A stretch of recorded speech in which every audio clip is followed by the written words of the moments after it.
Namoonni jechuudha wifi ariitii wifi keessanii isin rakkisa jechuudha horii kana barreessuudhaan hanga tokko fooyyeffachuu dandeessu. Sunis immoo riqicha jechuudha gootanii sana booda urjii riqicha gootanii sana booda jechuudha duwwaa gochuudhaan tokko itti dabaluudhaan sana booda riqichaan itti automaatikaalii ofii isaatii fudhatee gara kanaa isin fida jechuudha. Kan isinirraa eegamu kun jechuudha tuqaa sadan as gubbaatti argamtu kana yeroo tokkoof jechuudha kilik ni gootu jechuudha.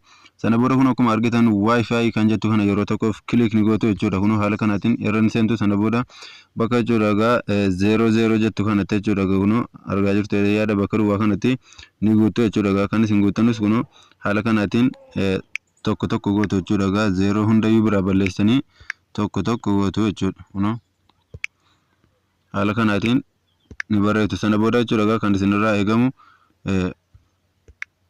gadi kanatti jechuudha kun gadi bukkeeluma isaatti jechuudha pending test kan jettu kana yeroo tokkoof kilik ni gootu jechuudha. Kun ishee kana jechuudha yeroo tokkoof